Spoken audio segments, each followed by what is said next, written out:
Assalamualaikum, selamat datang di sebuah negara yang hukumnya cukup tricky dan agak membingungkan. Sekitar 1 bulan yang lalu, Pak Habib Rizik bikin sebuah ancaman kepada saya, yaitu apabila video saya yang ini itu viral, dilihat banyak orang dan membangun opini publik, maka saya akan dipidanakan. Itu kata beliau. Tetapi kalau tidak viral, ya sudah, tidak apa-apa, anggap aja asap gitu. Nah, jadi guru gembrot ini bicaranya sok pinter, sok tahu, saudara. Nah, beberapa pengacara mengatakan, Habib ini biarkan atau tuntut. Saya bilang lihat aja dulu. Kalau memang fitnahnya terus berkembang, ya kita persoalkan, kita tuntut, kita laporkan. Tapi kalau dia kemudian menguap seperti asap begitu aja, udah biarkan. Video itu sebenarnya cukup menarik perhatian saya dan orang-orang juga banyak yang nge-tag ke saya gitu. Cuman dalam hal itu saya tuh berpikir tentang hal yang lain, yaitu apa? Saya begitu terkesimanya sama Pak Habib Rizik. Karena beliau itu sudah sepuh, sudah terikat banyak kontroversi, sudah ada berkali-kali dilaporkan dan dipidanakan, tetapi beliau itu nampaknya tidak kapok dan hidup seperti apa adanya dirinya gitu. Jadi beliau masih tetap berkata-kata kasar, ngomongnya itu penuh kebencian Baraya, kata-katanya sangat tidak terkontrol, sangat kasar, membabi buta, penuh kebencian dan penuh upaya provokasi untuk memecah belah. Jadi kata-katanya masih sangat seperti itu gitu ya Baraya. Kemudian ini juga bukan hanya terkait dengan kata-kata, Baraya di video itu juga akan melihat betapa arogannya beliau gitu. Jadi beliau itu mengatakan saya sebagai orang yang mengkritiknya atau yang diduga telah memfitnahnya gitu ya, itu tuh hanya pansos saja, hanya cari tenar saja. Dia cuma mau numpang tenar aja, saudara. Jadi ini adalah kata-kata yang identik dengan yang dikatakan oleh Pak Habib Bahar juga. Jadi Pak Habib Bahar itu ketika saya kritik, beliau itu mengatakan bahwa saya tuh ya cuma cari sensasi aja gitu. Si Gembul ini orang yang pandai bicara, tapi menutup mata dan menutup telinga. Itu dia. Jadi orang nyari sensasi, nyari apa. Artinya dalam alam pikiran Habib Bahar dan Habib Rizik dan mungkin sebagian Habib yang lain, mereka itu adalah orang yang besar, orang yang berdampak, orang yang berpengaruh, orang yang memiliki otoritas yang sangat kuat dan sangat-sangat dikenal orang. Sedemikian sehingga setiap ada orang yang berupaya untuk menggunakan namanya atau membahas tentangnya atau mengkritik mereka dan seterusnya, maka mereka itu disebutnya pansos, cari muka, cari kesempatan, dan cari sensasi gitu. Kan mereka tidak tahu betapa tenarnya saya. Ya tapi maksud saya balik lagi, ya jadi udah kata-katanya kotor, kemudian hatinya juga nampaknya penuh dengan arogansi gitu, yang mendorong seperti itu. Tapi dari 2 hal yang membuat saya terkesima dari video itu, ada 1 hal yang membuat saya jauh lebih terkesima lagi, yaitu apa? Beliau masih bisa didukung oleh sejumput orang gitu. Ini saya tuh jadi bertanya-tanya, ini pendukungnya ngapain aja gitu, ada di sini gitu. Maksud saya adalah Pak Habib itu sudah terlibat dalam begitu banyak kontroversi. Pak Habib itu sudah terbukti melakukan tindakan kemaksiatan, kejahatan, dan sesuatu yang buruk yang lainnya. Kok masih didukung gitu? Saya tuh jadi teringat masa kecil saya. Jadi dulu waktu saya kecil, saya tuh sangat takut sama Dajjal. Saya tuh percaya bahwa ini tuh akhir zaman. Dan saya tuh bagaimanapun nanti ketika dewasa pasti akan bertemu dengan Dajjal itu. Dan itu pasti adalah sesuatu yang sangat mengerikan. Karena Dajjal itu suka menyiksa orang. Dalam gambaran-gambaran masa kecil saya ya. Dajjal itu suka menyiksa orang. Kemudian yang paling powerful dari dirinya itu adalah Dajjal itu bisa mengubah realitas gitu. Jadi surga bisa ditampakkan sebagai neraka, neraka bisa ditampakkan sebagai surga, kebaikan bisa ditampakkan sebagai sebuah kejahatan, kejahatan juga ditampakkan sebagai sebuah kebaikan. Ulama dan agamawan dianggap sebagai ahli maksiat, sedangkan orang-orang yang ahli maksiat itu disebut sebagai agamawan gitu, dan seterusnya. Pokoknya semuanya dibulak-balik gitu. Saya tuh makanya ketakutan sekali dengan Dajjal, dan karena itu saya tuh berekspektasi bahwa Dajjal tuh untuk bisa menciptakan rekayasa dan manipulasi terhadap realitas itu duitnya pasti banyak, itu pasti menggunakan sistem kebohongan yang didukung oleh CIA, KGB, Mossad, dan lain-lain gitu. Jadi saya tuh bayangkan canggih luar biasa gitu. Tapi setelah saya dewasa, aduh saya menyesal sekali takut sama Dajjal gitu. Ternyata fitnah Dajjal itu begitu mudah, semudah bahwa seseorang boleh melakukan kejahatan apapun, melakukan kemaksiatan apapun, melakukan kekerasan apapun, selama dia berlabel agama, maka dia tuh akan dianggap baik. Sesimpel itu saja Baraya. Coba sekarang, saya ada beberapa daftar yang harus dikonfirmasi ya. Silakan Baraya konfirmasi. Pak Habib Rizik itu kata-katanya kasar dan provokatif luar biasa. Betul kan? Itu dalam Islam itu dilarang keras. Melaknat, menghina, menghujat, mencaci maki itu dalam Islam itu dilarang keras. Tapi Pak Habib Rizik melakukannya dan boleh. Nah ini kenapa? Jadi melakukan atau mengeluarkan kata-kata sekasar apapun selama dia pakai sorban, selama dia mengklaim dirinya Habib, maka selesai semua, itu boleh gitu. Dan dia akan diikuti oleh orang-orang gitu. Jadi ternyata fitnah Dajjal tuh sesimpel itu. Cuma kita sebut lagi ya, suka berbohong. Bahkan kebohongannya itu sampai level kebohongan publik.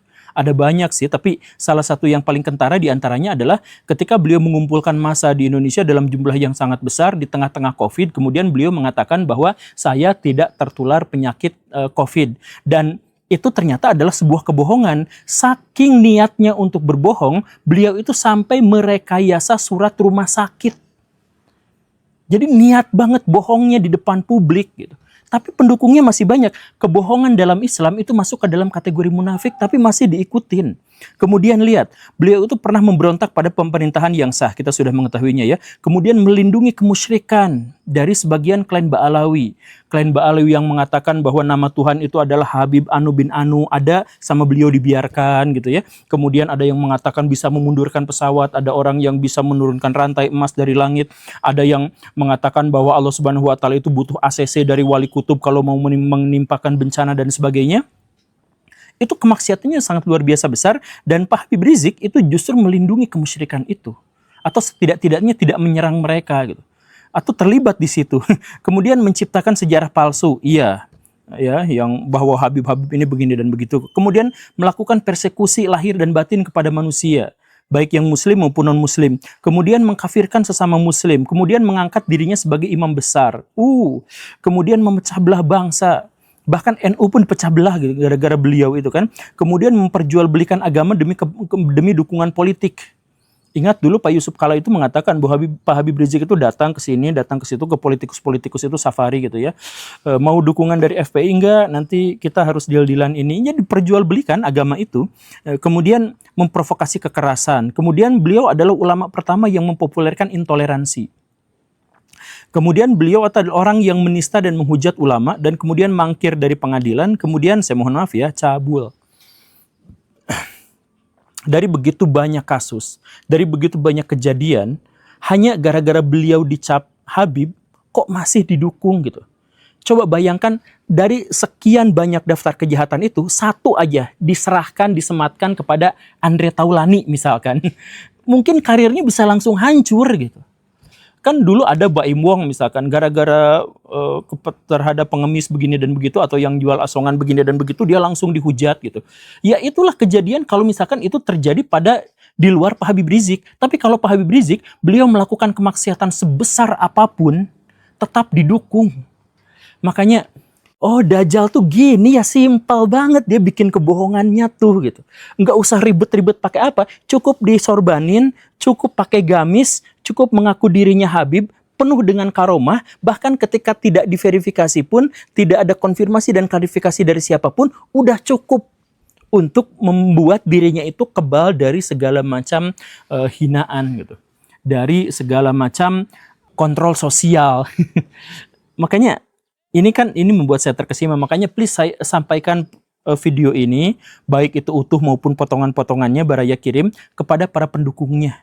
Coba pertanyaan saya adalah, apa alasan Pak Habib Rizik masih didukung walaupun beliau itu menciptakan kemaksiatan sebesar itu dan sebanyak itu atas nama Islam?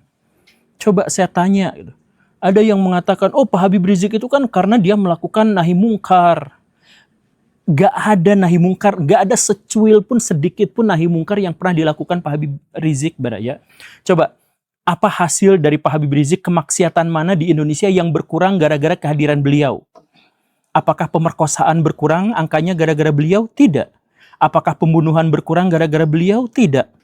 Apakah pencabulan berkurang gara-gara beliau? Tidak juga. Mungkin beliau juga terlibat dalam hal itu gitu ya. Apakah korupsi berkurang? Apakah pungli berkurang? Apakah nepotisme berkurang? Tidak ada satupun, bahkan beliau semua itu terlibat dalam kejadian-kejadian semacam itu. Gitu kan? Nah, jadi kalau amar ma'ruf yang mana? Kalau nahi mungkar yang mana? Setidaknya Ahok yang dia hujat itu lebih baik karena beliau itu berhasil menghilangkan Kalijodo. Iya kan? Sesimpel itu. Tapi ya, saya di sini tidak mau berbicara kepada Pak Habib Riziknya ya. Saya berbicara kepada para pendukungnya, kok masih mau. Silakan tanyakan, ini bikin video ini tuh potongan-potongan, kemudian tanyakan kok masih mau gitu, masih mau mendukung itu gitu. Nggak takut kualat apa menghina Islam terus-menerus sampai sebegininya gitu. Kalau saya ke Habib Rizik itu enggak, kenapa? Karena saya tuh termasuk orang yang percaya bahwa Pak Habib Rizik itu akan meninggal dengan cara yang mengenaskan, cara yang menyakitkan. Saya mohon maaf ya, saya percaya, ini mah kepercayaan pribadi saya, bahwa Pak Habib Rizik itu akan mengakhiri hidupnya dengan cara yang buruk. Kenapa seperti itu? Bukan saya juru ramal, bukan. Bukan karena saya pernah ketemu sama Gumai, bukan seperti itu. Tapi karena perkataan dari Pak Habib Rizik sendiri, Pak Habib Rizik itu sering sekali melakukan mubahalah. Sumpah serapah, saling mengutuk dan mencela kepada lawan-lawannya, kepada Gus Dur, kepada Ade Armando.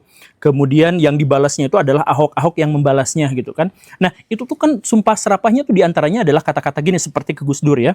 Siapapun diantara kita yang berdusta, yang salah, yang berbohong, maka matinya akan mati mengenaskan. Dia akan dikutuk, dia akan terlaknat dan kemudian matinya su'ul khotimah. Itu kata-katanya, kurang lebih seperti itu. Tapi kalau ada yang benar di antara kita, maka ya dia akan diberkati. Itu kata Habib Rizik kepada Gus Dur. Nah sekarang sudah ketahuan di satu kubu Gus Durnya itu dihormati. Meninggalnya dengan cara yang baik. Bahkan sampai sekarang pun makamnya masih diziarahi orang. Pak Habib Rizik sejak mubahalah itu, apalagi dengan Ahok yang terakhir kali itu, beliau itu langsung tersandung kasus pencabulan, lalu kabur ke luar negeri, lalu pas pulang lagi kena pidana begini dan begitu, hidupnya tuh sangat tidak tenang. Bahkan gelar kehabibannya akhirnya terkonfirmasi itu tidak nyata gitu, itu bohong-bohongan saja. Nah, dengan itu semua beliau itu hidup dengan kondisi yang sangat-sangat menyakitkan. Pasti di akhir hayatnya juga begitu. Itu adalah hasil dari mubahalah. Makanya saya tanya kepada para pendukungnya, itu nggak takut kualat gitu. Kan para pendukung Habib Rizik sampai sekarang juga hidupnya nggak berkah. Banyak yang hidupnya dari bawah garis kemiskinan, yang utangnya banyak, ya kan? Ngaku aja. Banyak yang seperti itu kan. Kok dengan situasi seperti ini masih mau gitu ada dalam lingkar Pak Habib Rizik? Silahkan Baraya pikirkan dengan sebaik-baiknya. Ini anggaplah ini adalah sekedar curhatan saja, tapi yang ingin saya tekankan kepada Baraya adalah kalau Baraya mau menjadi seorang muslim, sesederhana bahwa Baraya itu tidak melakukan apa yang dilakukan oleh Habib Rizik.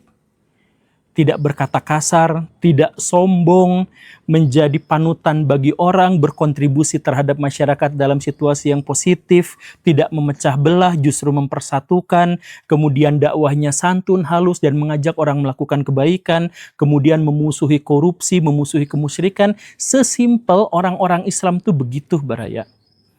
Jadi ayo kita berislam dengan cara yang baik dan ayo kita tinggalkan dajjal dan antek-anteknya. Terima kasih karena sudah menyimak. Saya Guru Gembul. Assalamualaikum warahmatullahi wabarakatuh.